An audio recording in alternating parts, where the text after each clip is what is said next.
ఢిల్లీలో 2 రోజుల క్రితం తీవ్ర కలకలం రేపిన 20 ఏళ్ల యువతిపై యాసిడ్ దాడి కేసు కీలక మలుపు తిరిగింది. తన తండ్రి సూచన మేరకు ఓ వ్యక్తిని కేసులో ఇరికించాలని ఆ యువతి అబద్ధం చెప్పినట్లు పోలీసుల విచారణలో తేలింది.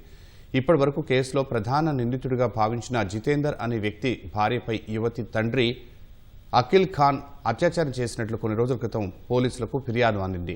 2021 నుంచి 2024 మధ్య అఖిల్ ఖాన్కు చెందిన ఓ కర్మాగారంలో పనిచేస్తున్నప్పుడు తనపై అత్యాచారం చేశాడని, ఆ ఘటనను ఫోటోలు తీసి బెదిరింపులకు పాల్పడ్డాడని జితేందర్ భార్య పోలీసులకు తెలిపింది. అయితే రాతపూర్వక ఫిర్యాదు చేసేందుకు ఆమె నిరాకరించింది. దీంతో ఆమె కుటుంబంపై ప్రతీకారం తీర్చుకోవాలనుకున్న అఖిల్ ఖాన్ తన కుమార్తెతో కలిసి ఈ కుట్ర పన్నాడు. అశోక్ విహార్ ప్రాంతానికి ఇంట్లోని టాయిలెట్ క్లీనర్ను తీసుకువెళ్లిన యువతి దాన్ని తాకి తన 2 చేతులను కాల్చుకుంది. అనంతరం గట్టిగా అరుస్తూ యాసిడ్ దాడి జరిగినట్లు నాటకం ఆడింది. విచారణ సమయంలో యువతి చెప్పినట్లు జితేందర్ ఆ ప్రాంతంలో లేడని పోలీసులు గుర్తించారు. అంతేకాక యువతి ఘటనా ప్రాంతంలో ఆటో ఎందుకు దిగిందని పోలీసులకు అనుమానం వచ్చింది.